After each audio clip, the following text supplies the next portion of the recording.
Hello, everyone. Thank you so much for attending our Optics Lives series webinar. Today, we will focus on Optical Cross Connect, OXC. This is Hivi, the moderator today. I'm the communication specialist of Huawei Transmission and Access Network product line. Before we start, I'd like to remind you that you will receive the follow-up email after the webinar. And if you need more resources, please feel free to let us know. If you have any questions during the webinar, please leave them in the question box. We will reply them at the end of the webinar or send answers to your registration email. First of all, let's welcome today's speakers. They are Mr. Zhao Minghan, Senior Architect of China Telecom's Transmission Department. Mr. Jose Manuel Silva, Chief Technology Manager, WDM of Telefónica Spain. Mr. Zhong Feng, Chief Architect of Huawei Optical Cross Connect. Okay, let's start now. Hello, John, are you there? Yeah, I'm Could here. you please start now? Okay, so it's very glad for me to introduce the Huawei OXC technology and the corresponding product to the audience. So here follows the presentation today. So first about the market trends and challenges, and then some key technologies and values of the OXC, and then key sharing from our customer. Then our view on the following ages about the OXC, and the conclusion. So I think as we all know that from 1980s to now, almost every 10 years, the whole society will upgrade to a higher level. So that means from the voice ages to the video ages, and for the nowadays like AR, VR ages. So this kind of various applications to drive the whole network, bandwidth and like latency, and to to upgrade in the 10 times magnitude for 10 times.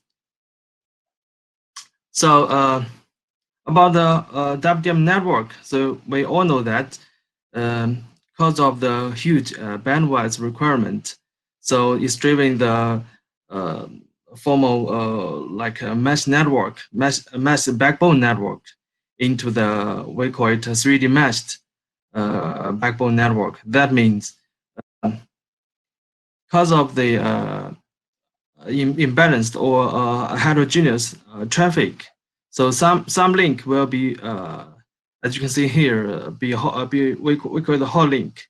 So we need to reconstruct the whole network into 3D.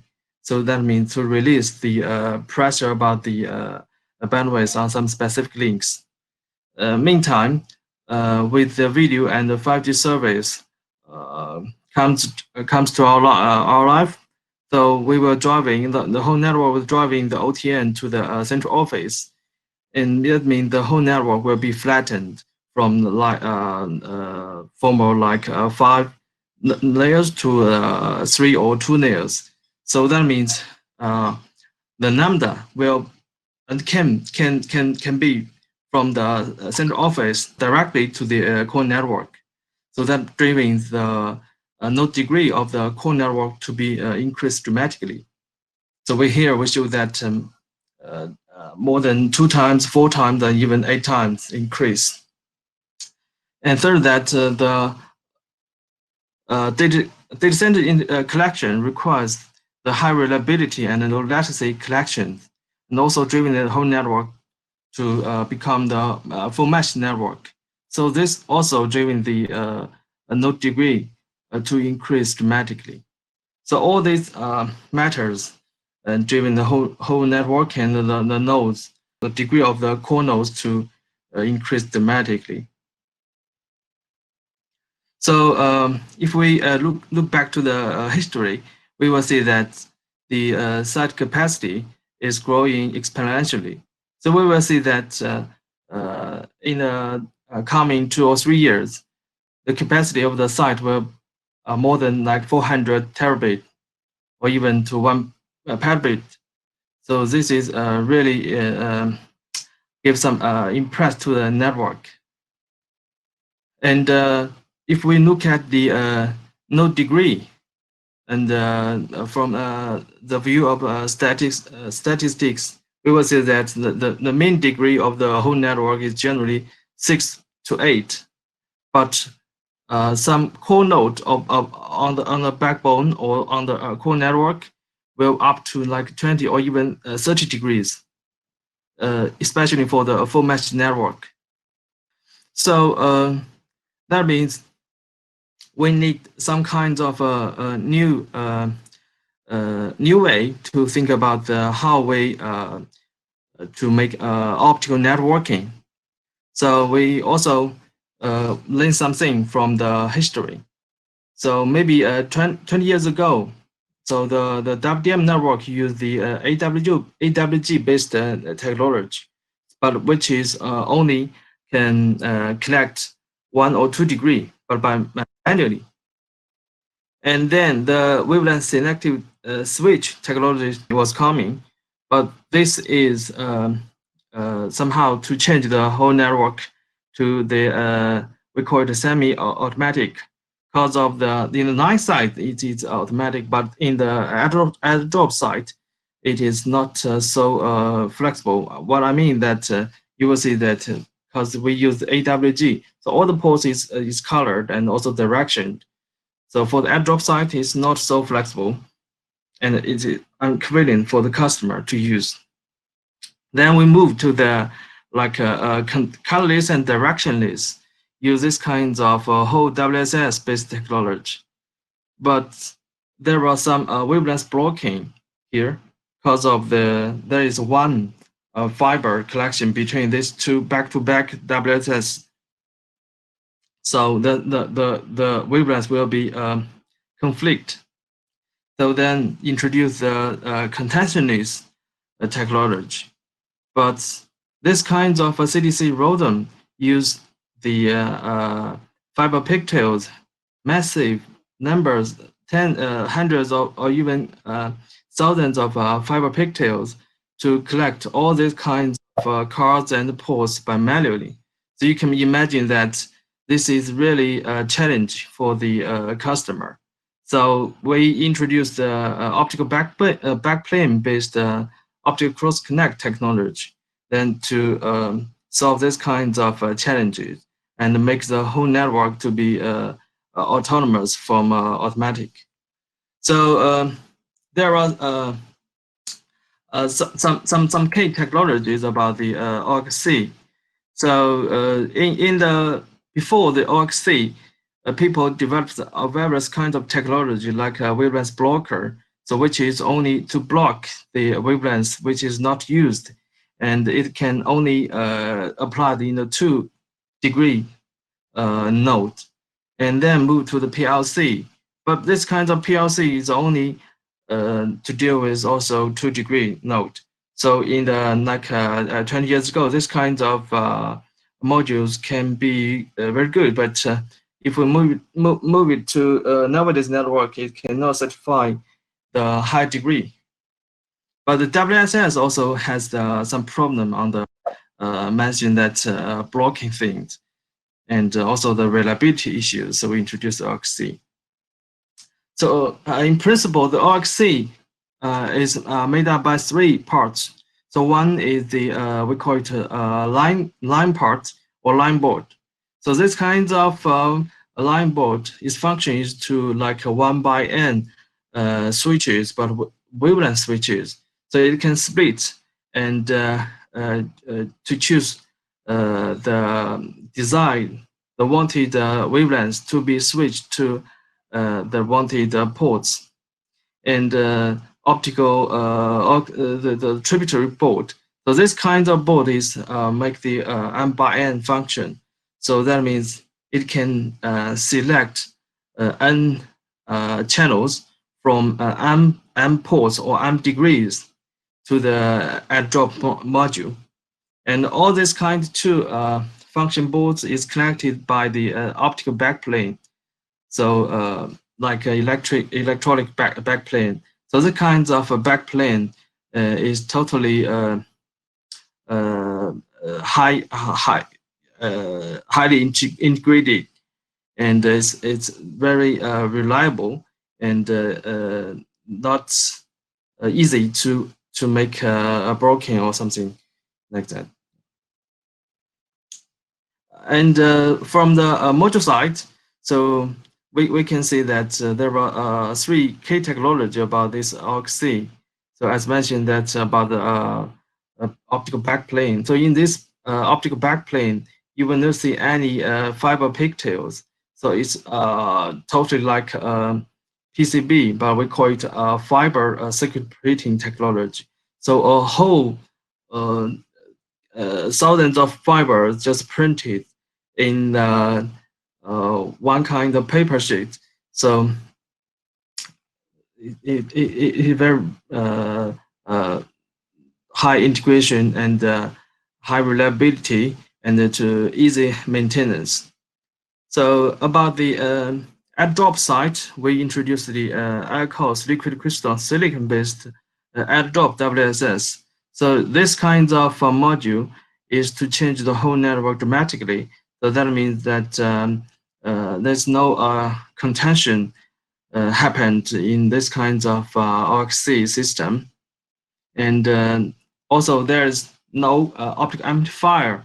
So that means it is high reliable and also easy to make expanding for the add-drop ports. In the meantime, because we use the OXC, that means almost all the information is in the optical domain. So we need some way to monitor and to know exactly the performance or the states about each wavelength. So we introduced the digital optical OM function. So we use some specific technology like light sensor technology to know exactly the wavelength information like this power and this distillation and its collection link various information about this. So about the optical backplane, so you will see here. So I think the optical backplane, this concept is not new, but this is the first time we introduce this kind of concept into a commercial product.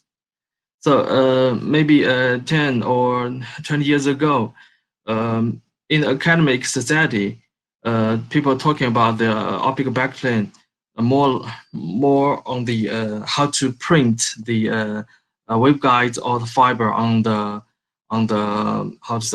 paper side board, but it's not just to print the fiber, but how to make this kind of very high dense interconnection. As you see here, there is a very high dense optical connectors up to 72 ports, and with very good dust proof function here. So it is immune to like a PM 2.5 level. And also we use non-contact connectors then to make this plug function to be almost endless.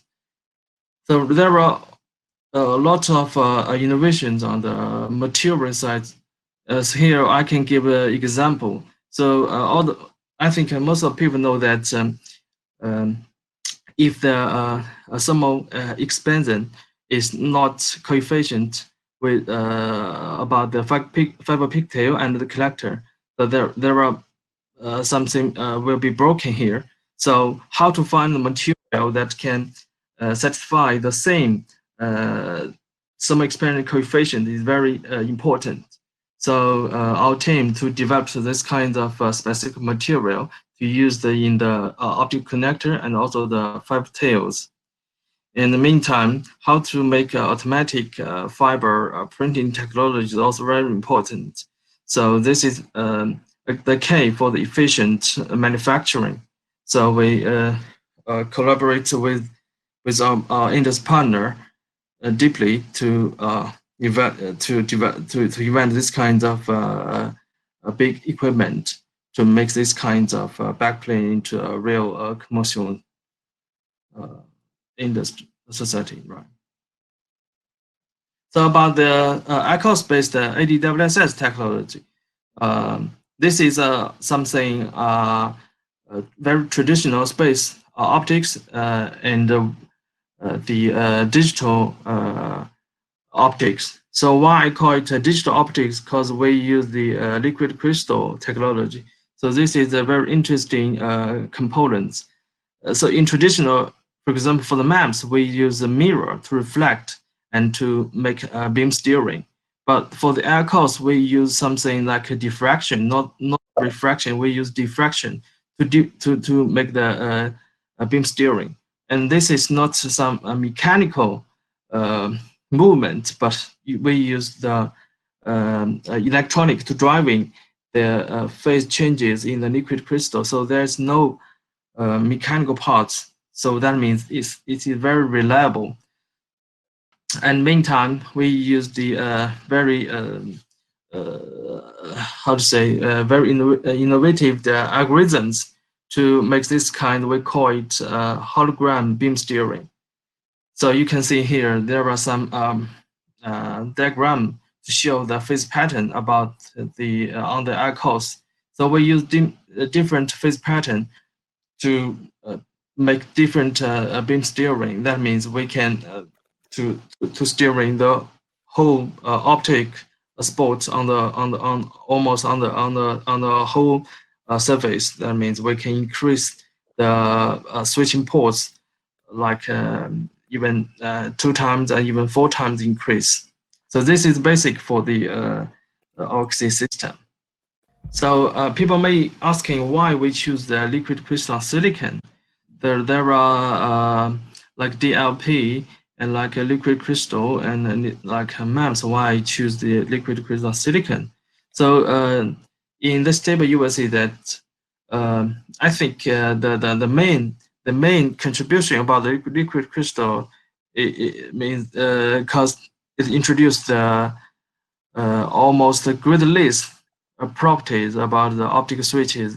So this grid list, or we call it a flex grid function, make the optical layer can be almost upgrade seamless with the transmission technology, like from the 100G to 200G to 400G, even for further 1 terabit. So you don't have to change or you invest on the optical layer. So this is the main contribution, I think, to the liquid crystal. And compared to the MEMS, so because there's no moving parts, so its reliability is very high compared to the MEMS. And I just mentioned before, so if all the information is on optical domain, how we can know the like healthy or the state about each wavelength? So we introduce the light sensor technology. We adding some pilot tone to the optical signal, and in the very simple and zero cost way, then and detect almost everywhere in the network. So we can know exactly the wavelengths where it is come from, and what's its destination, and what is wavelength number and power, and almost OSR about this lambda. So this is very important for the adaptive network, and also this is I think the necessary function about the OXC and networking. So I think because the OXC system is highly integrated. So in the former 1 rack for 1 direction, but in the OXC system, so almost 1 card for one dimension. And although we meantime with the high integration, we also keep the high reliability. So you will see the main parts about the OXC system. One is the wavelength selective switches, and second is about the add drop part, and third is the optical backplane. So in every way, we make some innovations on each part and to make it with the same reliability. So from optical backplane, so the left side is a traditional way. So you will see that people use various fiber collection to collect different cards, different ports, and because this is by manually, so it is easy to make some mistakes. For example, the fiber cards or the loose fiber make high insertion loss, something like that. But if we introduce the optical backplane, all these things are gone.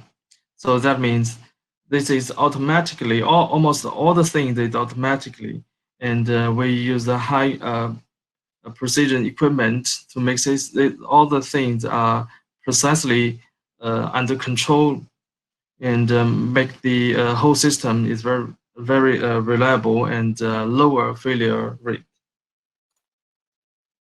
And for the components parts, so also the left side is traditional multicast switch technology. So you will see here there are a lot of optical amplifier here.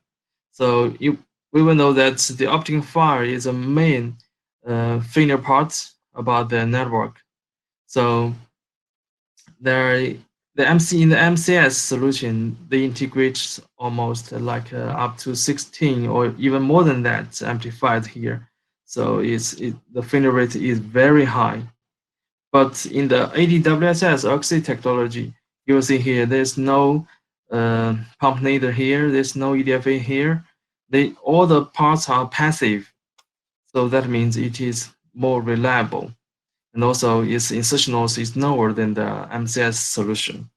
So all these things make it better compared to the MCS.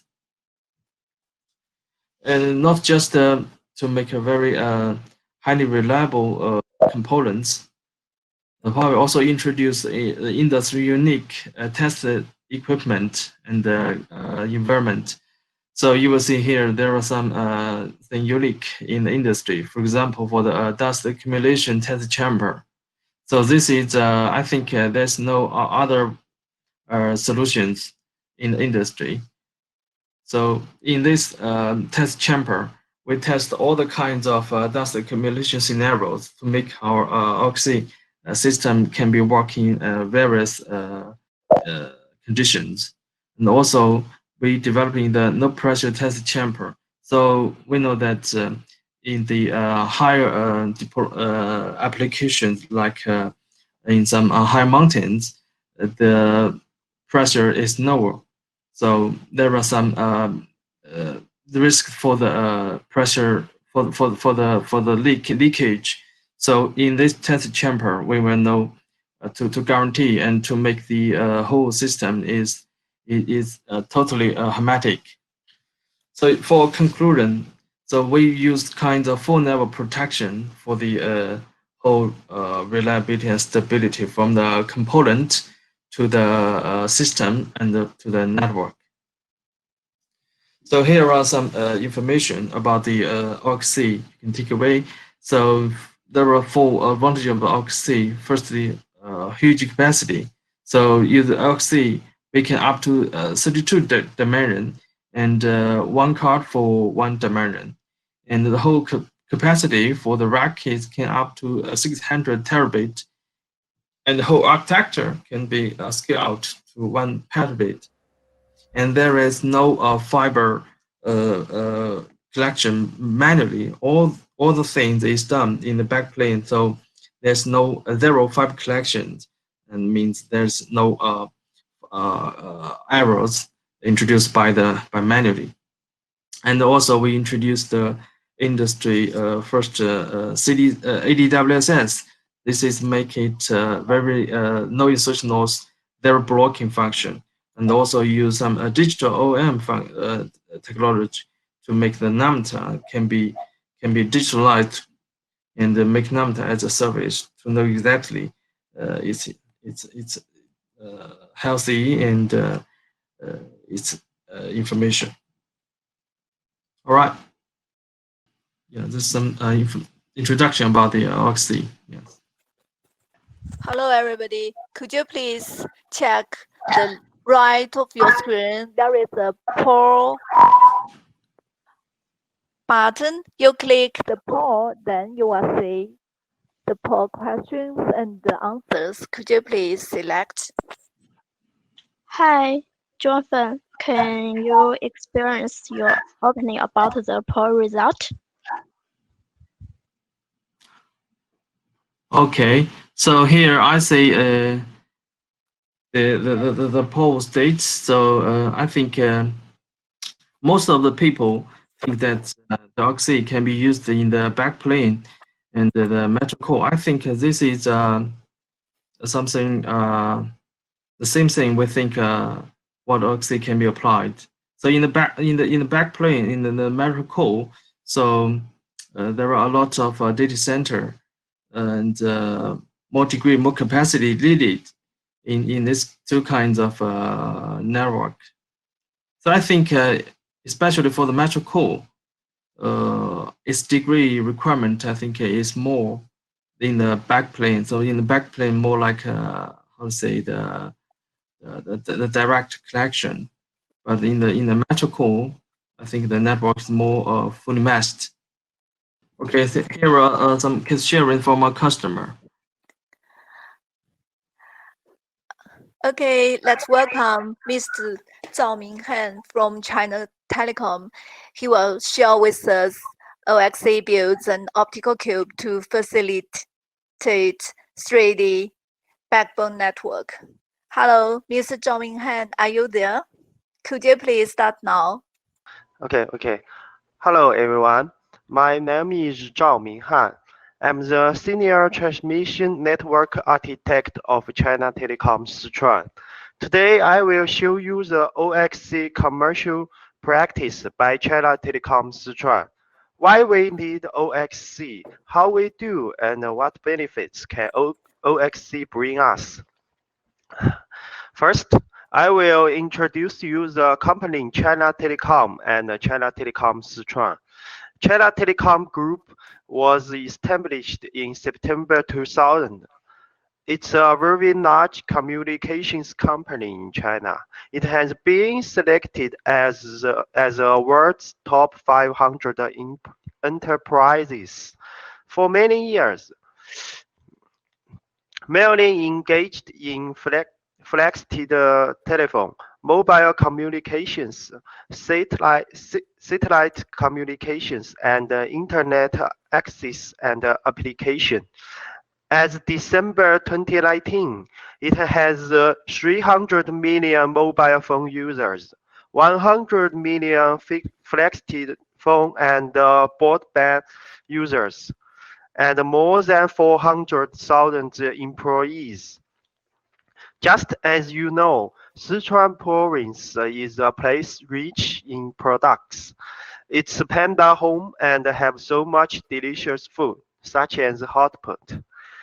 China Telecom Sichuan is a branch company set up by China Telecom Group Corporation in Sichuan and undertakes general telecom service, public communications, and information service in the province. According to the plan of Sichuan province, from 2018 to 2020, more than 10,000 new enterprises will be used cloud service. As the largest IDC and cloud service provider in the province, China Telecom Sichuan owns the largest national level information industry multi-dimensional convergence platform in the West, China West Information Center, and is the first national data security center in the country. Okay, next page. As everyone knows, As everyone knows, many customers brings a lot of traffic and the network bandwidth requirements. As does Sichuan Telecom, in recent years, we have found that the current network is becoming increasingly difficult to meet the demands of business development. At the same time, the emergence of new services such as 4K and 5G brings great challenges to the network. First, due to the different usage habits of target users and the uneven distribution in the region, the traffic in different links of network is seriously uneven. In Sichuan Telecom, the average channel optimization rate is less than 30%, but the data of the core 11 links are more than 75%. Second, the network expansion cycle is long. The traditional network expansion method requires coordination of many resources, such as space, power supply, air conditioning, and the preparation of many materials, such as equipment, boards, fibers, and cables. It also involves a large number of fiber connection and sites. If traditional ROADM solution expansion method is adopted, the construction period is up to 2 months. In addition, the site resources are also a problem. There are bottlenecks in space, power supply, and air conditioning of multiple core nodes with traditional solutions. One thing to emphasize is high reliability requirements. Just as you know, Sichuan is a seismic zone between the Asia, Europe, and the Indian Ocean plates. In the past 19 years, 6 earthquakes of magnitude 7 have occurred. So we need product can resist frequent earthquakes. Okay, next page, John. Page 28. Yeah, this is page 28.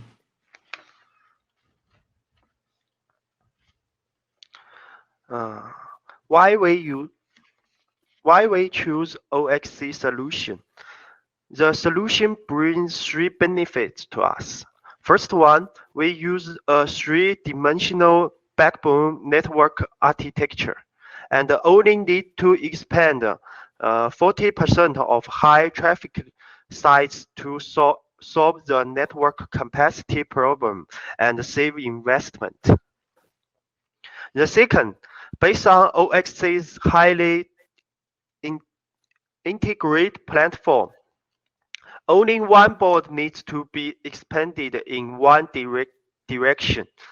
At the same time, flexible scheduling of a service can be quickly completed through network management system, as well as visualization of network resources and performance, which can quickly achieve fault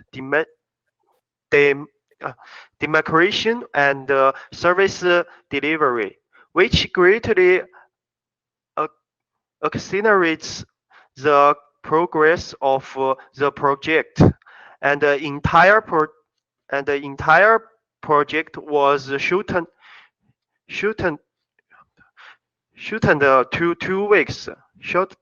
In addition, the OXC solution using optical backplane technology greatly saves the room space, power terminals, and power consumption, We have calculated the compared with the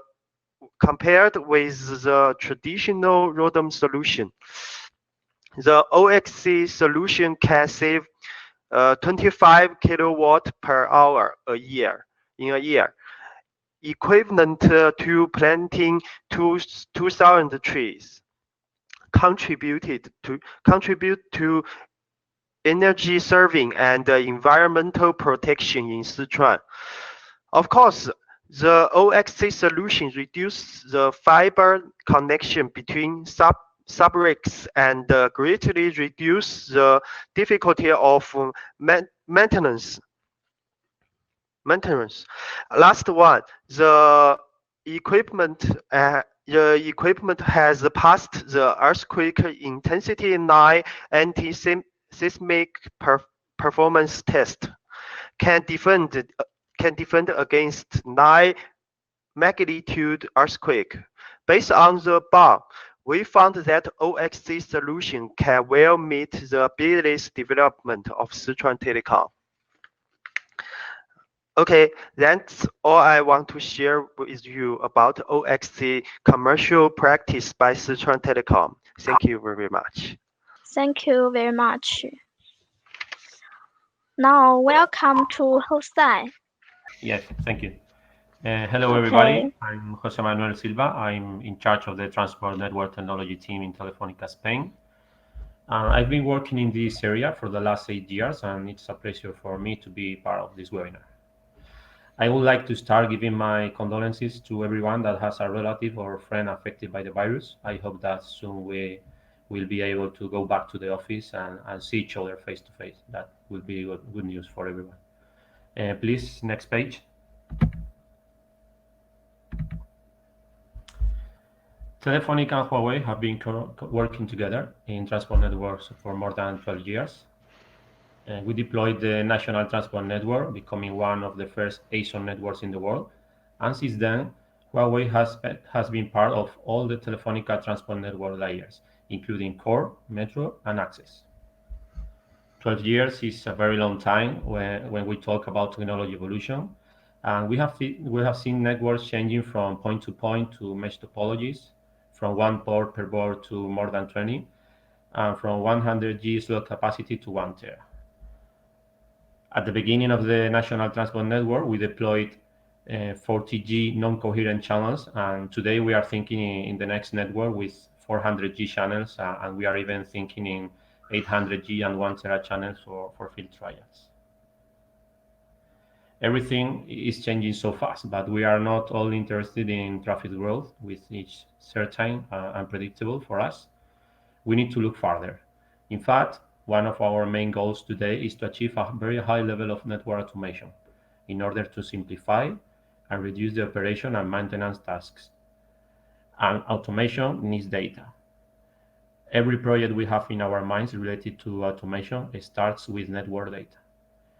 We need access to every single data generated by the transport equipment and management systems. And this data should be in real time, reliable, and accessible through standard interfaces and formats. We hope all our vendors understand how important data is for our future. At this moment, more than 40% of our team is working on automation projects, and the whole company is going on that direction too. So I'm sure that Telefónica and Huawei working together will lead the path on network automation. Please, next page. We have always tried to be ready for the future, and that's why last year Telefónica and Huawei started a new project called Innovation Lab. This new lab is designed to test all new features and equipment coming, even during the development stage when they are not available in the market yet. This lab allows us to see and test how our future networks will be, and gives Huawei the opportunity to receive feedback from one of their main customers when they still have time to fix problems or improve some details. The Innovation Lab is also the first step towards the field trials as a previous stage to the field scenario. In the Innovation Lab, we have already tested 200G channels, 400G channels, cluster configurations, and RAM amplification, for example. And of course, related to the topic of this webinar, the last equipment we were lucky to test was the optical cross-connect. The first time we heard about the Huawei optical cross-connect, I must confess that I was a little bit skeptical. This whole idea of the optical back panel reducing front fiber connections sounded like science fiction to me. But soon after, we had the opportunity to see the back panel in the Huawei headquarters in Madrid. I started to believe that it was something real. At the beginning of this year, like I said before, we could test the optical cross-connect in our innovation lab. We have made a very, very detailed and deep test, just like all the tests we do on the equipment we deploy in our networks. We set up a scenario with both P32 and P32C with all the boards available at the moment, working together with the existing UPS platform. Once we faced the lab configuration, we realized that the fiber connection reduction was obvious. Every internal connection is done through the back panel, and that's a huge benefit in order to avoid operation accident and configuration mistakes. Using optical cross-connect, connecting one network element to another, deploying a new direction in a ROADM became very simple. We just have to plug one line board, and all the internal connection between WSS and amplifiers are automatically created in the management system. It's a faster and a safer process. Of course, thanks to the high integration level, we are reducing space, which is also a goal for Telefónica, together with power consumption reduction.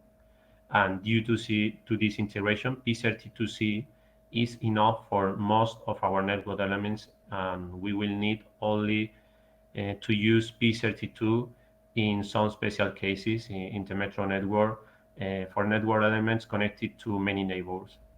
Optical cross-connect is also simplifying spare parts.